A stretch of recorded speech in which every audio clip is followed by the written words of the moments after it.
Masak rendang daging bebong. Hai, jumpa lagi dengan saya. Hari ini saya mau kasih tahu sama kalian semuanya. Kalau hari ini saya mau masak enak, makanan yang the best. Pokoknya teman-teman wajib nonton videonya sampai akhir. Nah, pertama-tama saya meluncur ke pasar dulu mau beli kelapa. Karena kalau mau rendang daging itu wajib banget ada yang namanya kelapa. Dan ini sudah sampai di rumah dan saatnya kita potong terlebih dahulu dagingnya, potong sesuai dengan selera. Dan tidak lupa juga masak nasi terlebih dahulu ya, karena hari ini makanannya enak, wajib banget masak nasi yang banyak sih ini. Dan oke, kita mulai. Pertama-tama saya mau sangrai dulu kelapanya. Ini adalah kunci utama kalau mau rendang daging, yaitu sangrai kelapanya. Setelah selesai disangrai, saatnya kita mau ngulek. Dan kalau mau rendang daging itu wajib banget ngulek pakai tangan. Kalau pakai blender rasanya pasti beda. Sedikit capek sih ya kalau mau ngulek kelapa sangrai ini, tapi ya nggak apa-apa demi hasil makanan yang enak nanti. Nggak apa-apa, rela sesekali ngulek pakai tangan ya kan. Dan oke, lanjut saya mau siapin bumbu yang lainnya. Seperti biasa ada bawang putih, bawang merah, jahe, lengkuas, dan perbumbuan yang lainnya. Pokoknya bumbu dapur pada umumnya teman-teman. Dan salah satu kunci masakan enak adalah jangan pelit dengan bumbu. Oh ya, kalau teman-teman masak rendang, tim yang beli bumbu yang udah jadi, bumbu yang instan, atau tim bumbu yang bikin sendiri? Kalau aku sih tim bumbu yang bikin. Kalau masak rendang ya, saya itu paling suka bikin bumbu sendiri. Saya nggak suka dengan bumbu yang instan,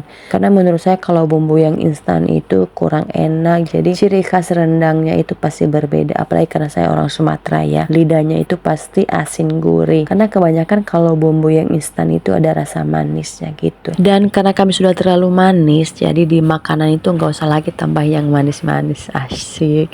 Oke, lanjut. Udah ya, udah lanjut. Kita lanjut ke bumbunya. Ini sekarang saya lagi tumis bumbunya. Seperti yang teman-teman lihat tadi, saya sudah blender terlebih dahulu ya. Oke, setelah itu kita masukin santannya yang sudah kita peras gitu. Setelah itu kita aduk-aduk dan kita masukin seasoning, kita masukin garam dan penyedap lainnya. Lanjut, saatnya kita masukin primadonanya yaitu dagingnya. Dan setelah dikasih itu lanjut lagi diaduk-aduk, aduk-aduk pokoknya deh. Diaduk-aduk biar santannya nggak pecah. Soalnya kalau santannya pecah pasti nanti mengurangi rasanya juga. Dan selanjutnya kita masukin primadonanya yang tidak kalah penting juga dalam dunia perendangan, yaitu kelapa gongseng yang sudah diulek. Dan ini sudah saya masukin semuanya dan teman-teman bisa lihat penampakannya kan. Dan sekarang saatnya saatnya taruh di tempat dan sudah mau siap-siap untuk mau dihidangkan. Dan ini wanginya sudah mulai kecium di seluruh dapur. Pokoknya kalau masak rendang nggak bisa disembunyiin sama tetangga, karena udah dipastikan akan kecium karena saking wanginya gitu. Apalagi kalau saya yang masak, dijamin kecium wanginya di tetangga sepanjang 100 km.